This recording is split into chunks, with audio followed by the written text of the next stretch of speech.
Hello everybody and welcome back to GhostPie Productions. This is Pie sitting here in the retro region bringing you Kingsfield 4, the ancient city. Alright, well, I know it's not really that old of a game, so I do have to admit Kingsfield 4 is not that old, but it is a great retro game that a lot of people haven't gotten a chance to play, which is really surprising when you find out that this is the spiritual predecessor to the Demon's Souls and Dark Souls series. So for those of you who liked Demon's Souls and Dark Souls, you might find a nice interesting home with Kingsfield. It's a great series. As I said, this is Kingsfield 4. So you got 3 more games before this. The only reason I'm starting with 4 is because it is admittedly my favorite game in the series. So I think it's a great place to get integrated into the series, get introduced into the series. English is not helping me right now, I guess. So it's a great spot for people to just kind of get into the game, try it out, and it's a lot of fun. I'm going to show you guys. So it is older though, so I mean this is the retro region, so for its time, it was a graphically impressive game, but obviously do not give this game any knocks for its graphical fidelity because we are talking about a game that it's older. It's a PS2 title. First off, we are going to go down to the controls and configuration. As you can see, this is a PS2 game. Controls are pretty simple. They are good. I have not had any problem with these controls whatsoever. They are rebindable. Not exactly. I mean, you can pretty much change these controls to be whatever you want them to be. So it's not a big worry too much. There's really not much to say about the options menu. You have your sound, volume, walk, effect, vibration, gauge, and background. I mean, there's really not much to say about the option screen. Admittedly, again, this is an older title. You could run this on, if you're running an emulator, you can run it on pretty much anything. Obviously, it's best if you have a PS2 or a PS3. This game is backwards compatible. So if you can find yourself a copy, pick it up, try it out. It should be pretty cheap, honestly, nowadays. But let's get right on into the game. Obviously, you can mess with your brightness. I don't worry about that all too much. Go through a nice little introductory sequence, which I'm not, as much as you guys want to see it, I'm not going to show it to you. For those of you who do want to avoid any story spoilers, as light as they may be, I'm not going to show any of them to you. I do have to say outright, this game is very figure out the story yourself. There is not a great deal of dialogue in this game, even with the NPCs that you do meet. So really, you shouldn't be surprised on that one. Now, here's something really cool about this game that I'm going to show you that has become synonymous with the Kingsfield series. You can die literally in the first 3 to 4 seconds of this game. I'm not kidding. So I'm going to show you what happens if I just choose to walk the wrong direction. Yeah. You can die almost instantly in this game. Some people not going to like that. This is a Kingsfield series. As I said, this is the spiritual predecessor to the Demon's Souls and Dark Souls series. So you can see there's the iconic difficulty of this game, which for some people, they're going to love. That's just going to be the thing for you. Other people aren't going to like that very much. So your mileage may vary. Take that into consideration when you're looking at this game. Now, another thing I'm going to say, and you're going to see when I begin moving, is that this game, you don't move very quickly. You can run by holding down the X button, but really, that's the difference in speed. It's not much. And it does drain your stamina when you run, so you can't run infinitely. Pick up herbs. I mean, as you can tell looking at it, it's very old school. Very it feels like you're driving a tank. That's the best way I can put it. Because, I mean, you turn, you move, you can strafe using the shoulder keys. If I can find right, there we go. The shoulder buttons you can strafe. That is very important later in the game. as enemies become more difficult and much nastier. This game also has a very unique fact. That's the best way I can put it. I do apologize. For some reason, it runs about, when video capturing, it runs about 30 frames per second. I do apologize for that. There'll be moments you'll notice frame drops. I haven't had any trouble with that normally. The only times I've had problems with it was while capturing video. So I'm going to go out on a limb and assume that it is Fraps causing that as a problem. But do just keep that in mind for those of you who are running it on emulator. Yes, I do own this game. I just plugged it into my computer because it makes recording so much easier. But as you can see, there's a noticeable frame drop right there. What causing it? I don't know, because I never had this happen while playing the game itself.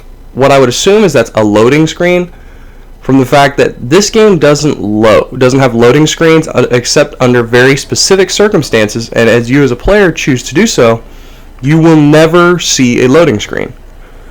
Because the slow-paced nature of this game exists partly because, from what I've read as a developer standpoint, but also from the fact that to keep the player from having to view loading screens, they gave you a very slow pace so the game loads around you. And it's done in a very creative manner in which you will probably never see it. I've played and beaten this game several times, and I've yet to actually see any loading going on. Even popping, you don't really see. So, I mean, for a game of this age, that's definitely something to think about. I'm going to show you what dialogue looks like in the game. You walk up, press X on someone, and this is what all dialogue goes through. The screen darkens, they tell you some cool stuff, and eventually they start to repeat. But yeah, I mean, and I'm going to show you something very interesting. This is something that definitely reminds me of old school gaming when I do this. Because for those of you who remember games like Morrowind and Daggerfall, if I can remember, how do I even know? There we go, I'm an idiot. Shit, sticky keys. Blasted sticky keys. I hate them. What the hell? Okay, there we go. My apologies, I had to remember which button it was. You're going to notice a really cool one here when I equip this weapon, is that you are able to kill NPCs. Now, so a lot of people are going, oh, whatever, you can kill NPCs. Well, you can put yourself easily into an unwinnable situation, which is surprising, admittedly. Because that's just something you don't see. Nowadays, especially, it's uncommon to be able to allow players to put themselves in unwinnable situations, which I don't agree with. I think you should put players, if they're willing to do something stupid like attack a plot essential NPC or sell them something that is plot essential and then kill them, then, I mean, put them in an unwinnable situation. As you can see, this NPC is pretty tough. He can take a lot of damage. There you go. I mean, he's dead. See? And he's gone. He will be gone for the rest of the game. That's just one of those neat aspects of the game, is that this game does not hold your hand. Now, as for the menu system, it's pretty simple. You have items, Idol of Sorrow, that's very important plot-wise. I'm not going to ruin anything, give any spoilers out. There is magic in this game. You really won't have access to much magic early on, and you generally won't have the magic points to use it other than using very specific items. So, from my personal experience, magic has been kind of for the do a lot of damage real quick and then move on with your life. So that's just one thing to keep in mind. Equipment, you're seeing right now, I started with a wooden club. By the end of the game, you will have like a triple-bladed sword, super pieces of equipment, all this really cool stuff. Like, it's very impressive, very old school RPG. You do level up. Leveling up increases your physical, magical damage, increases your HP and your magic points. I mean, pretty stereotypical when it comes to that. Journal, it gives you a little interesting kind of blurb on the area you're in. It'll grow as you go through. Arrange. You can move stuff in your equipment system. I mean, pretty simple. There's not much to say about it. Now, I want to show you something interesting, and I want to talk about this, is the combat mechanics of this game are not like anything that really I've ever experienced before. Because, now I want you to see that enemy's looking at me, the enemy's not advancing on me. Now, some of you are probably wondering, well, why? Well, here, I'm going to show you. You're going to notice the instant I entered within a specific range of the enemy, it noticed my presence. Now that's because in Kingsfield, enemies have a particular area in which they wander. That area being, depending on the enemy, enemies have different sized areas. And that's a very integral part of the combat system, because you have to find a way to get the enemy to turn around or ignore you so that you can get in behind and hit them. Because hitting an enemy head on in this game is generally only going to end up with you dead. Because most of these enemies can do significantly more damage than you can do in a significantly shorter period of time. That is definitely something to keep in mind, is just this very unique combat system. It's a combat system that I've grown to like after playing the game. At first it seemed very clunky and dumb, but admittedly I grew to like it over my time playing the game, because I want you to see how much damage he's going to do. I mean, you saw I cannot take many of those. You saw the little orb drain in fluid as I took a hit. It's very obvious I can't take very many of those. And he's going to hit me if I get too close up in his face. That's just how it works. But it's a very interesting mechanic, because it makes you kind of have to think and be tactical about how you advance on an enemy, and also trying to draw the enemy into an area in which you can attack them. Corners are great, because if you can get an enemy rotating in a corner, you can do significant amounts of damage to him. So it's a very interesting combat mechanic that I have never seen before or since playing this game. So if you want to look for a different style combat mechanic, this is definitely the place to go. Now, in Kingsfield, there is a lot of old school exploring. For example, oh shit, I'm going to die if I'm not careful. This well directly in front of me that I just walked past. An interesting thing about that well is, at higher levels, when you just have the HP to survive the fall, you can go down that well and find a magical item. So it's just little stuff like that that most players wouldn't notice, because most players would try when they're low level and they would just die instantly. So it's an incredibly interesting mechanic, and it makes players explore, because there's no negatives to exploring in this game. There are none, and that's great. Because hindering players when they're trying to explore is always, I personally see it as a negative, because you're basically looking at a player and going, yeah, we don't want you exploring. That's something I don't agree with. Some games do it, some don't. This one will never hinder you when it comes to exploring. See, I'm going to show you an even cooler one. What's going to happen is I'm going to come over here, and obviously you can tell I've played this game, because I mean, you can just see from that I kind of know where I'm going. Now, I could fall right into that lava and it would kill me. Now, okay, never mind. Here. See, this one, you probably watched me do that and you're like, well, what was the point of that? And you didn't get anything. That's kind of where a neat part of this game comes into, is kind of thinking outside the box. Most players wouldn't think twice. Most players probably wouldn't even notice it. Now, boom. Now, you do move slower upon taking fall damage. Just a neat little thing I noticed when playing this game. It's really cool. That's just a little blurb, though. But, I mean, you can kind of see that there is reason to explore. Now, you saw that I took damage from that fall. So, exploring is not necessarily without cost. Like, you have to think. Like, I'm going to take serious damage from this. But, what am I getting out of it? And that's where I come over here and I look, oh, there's armor. Armor is very important in this game. You especially saw from the amount of damage that a basic enemy did to me. So it is very important to find equipment to protect your character, because if you don't, you will die. Now, dying is very common in this game, admittedly, because there are moments, I will admit, where enemies have what I would definitely consider cheap kills, where you will be doing something and you will get hit by an enemy that just kills you in a way that you weren't thinking about, or you drown because of something. It happens, I'll admit. But that's because this game just holds no punches. It's just gonna it gives you the tools of like, hey, this is an RPG, go ahead, make of it what you will. So if you like that, if you love just kind of being given, this is the world, and it gives you very vague hints as to what your objective is, and basically says, hey, this is the world, those are bad guys, have at it, figure out the story as you go along, you are going to love this game. That is one of the reasons I love it, because there are, if my memory serves me correct, there are no cutscenes in this game, which I personally believe is awesome. Ouch, I'm an idiot. Yeah, fun hint. If you want to unlock this door, you got to do it from behind, which sucks. But this is a save point, for those of you wondering. Now, I can't crack barrels yet because I don't have a weapon powerful enough to do it. Another neat little thing.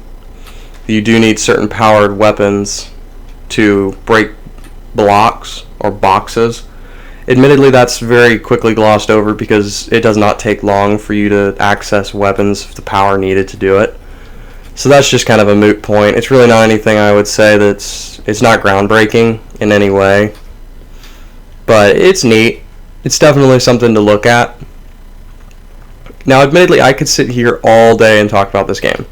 But I really don't want to spoil anything because this game, it's an old school RPG. It is an experience. It's definitely a game for you to try out, get into, and just kind of give it a shot. Go into this world not knowing anything, and then figure out the story as you go, because there's going to be little hints all over the place. You're going to see a body, a text, something written, and then obviously you see stuff like this where you can walk up and click it. They'll tell you, ooh, this is the shop of David Bunch. And just little stuff like that. And it'll allow you to figure out this grand, and there is a lot to the story behind this game. It's just not given to you through a narrator or through in-game dialogue with NPCs. It's given to you through the world around you. If you pay attention to this game world that you're taking part in, you'll notice and you'll realize the little clues that show that there is an amazing world inside of this game. And it's definitely, it's one of the better stories I've had the chance of participating in gaming. One, because it holds no punches. This game is going to let you lose. It will let you put yourself in an unwinnable situation. And I like that. Mostly because you don't see games doing that. Mostly that's a modern gaming thing. Older games did that a lot. I do understand that. That's just part of the reason I love this game. And you can see, you come to the shop, there's your customer, how odd. And there's all this cool stuff you can buy. Money is kind of stopped being a worry later in the game, I'll admit. Early on, money's really hard to come by in great amounts. But as you get further into the game, you don't have a problem with money. Here's I'm going to give you a peek into an area that, see if anything comes out. Now, when you first come here, those of you looking intently can notice the skeleton shambling towards me. That's a later area of the game. This game does kind of hint little later areas. You'll see little notices of it. But I also want you to kind of notice, I'm going to go to one more area before I wrap up this review, because I don't want to show you too much. I just want to show you just enough to kind of get you interested. But there's so much to this game that it has to offer that I really don't want to ruin any of it by showing too much. So you know basically that, yes, this game has a very slow tank-like movement. So do not expect a fast game at all, because that's just not what it is. It is very dialogue light. You will spend little to no time sitting there going through dialogue boxes, because that's not how this game presents its story to you. This game presents its story through its environment. So you're going to learn the story of this ancient city by sitting through it and actually getting to experience the remains of what happened here. And it's amazing once you if you spend enough time looking at it and just watching the story unfold, it's really amazing. And I think you guys should take a really good look at this one, because the story is amazing. The weapons available to you are very interesting. You have rapiers, bastard swords, straight swords, there are katanas, there are several hammers in the game, and early on they're pretty generic weapons, the club, the morning star. Oh man, I'm sorry guys, this is getting horrible for frame rates, and I'm trying to speak and think at the same time, and I'm failing miserably. Well, the weapons do get more interesting as you go on to the game. For example, I'm going to spoil one weapon is called the Black Scar. It's a weapon you find at the center of a lava pit. Yes, you actually have to go through the lava pit to get it. Hopefully I don't die trying to show you guys this. But it's very interesting because the weapons each have their own little descriptions, and each weapon has a backstory to it that you kind of have to figure out through looking at where you found the weapon, what it does. So that's really neat. And there's just all these little things in the game that you just are amazing. Now, as you're seeing, I've gone this far and I haven't gone through a single loading screen. And yet again, unless you, under very specific circumstances, you will not see loading screens. And even if you do, they are very short because this game is just designed well, I guess. I've seen worse games, longer loading screens. I can't explain why. Now, I will say this world is very dystopian. As you can see, yes, that's a dog. And yes, you can kill. I could kill this little girl. I'm not going to, no matter how much the YouTube viewers want me to. Cruel bastards. But this is not a happy world. This is an area that has fallen into decrepitude and is just fallen apart. Now, another cool thing about this game that I do want to point out before I finish up the review is that there's a lot to this game that you're not going to necessarily see if you just go straight through.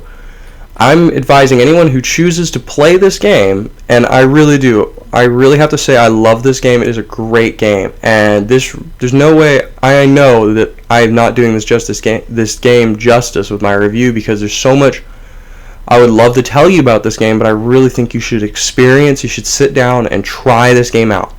If you play it and really explore and spend your time looking at everything, trying everything out, you will easily put in 60 to 80 hours into this game. It has got that much content in it. And if you can find a copy of it, whether it be online or picking up in a bargain bin, because it's a PS2 game, it's not going to be expensive. It is an amazing game, and it is definitely one that is worth your time. You got to try it out. But just remember, this is a very dystopian world, very clunky. I will admit the controls are not intuitive. Your character's not a ninja rolling around and all that good stuff. You feel kind of like a clunky tank. There's a very unique combat system based around enemies having a set perimeter in which they function within, which is very interesting. You kind of got to see me put it into action.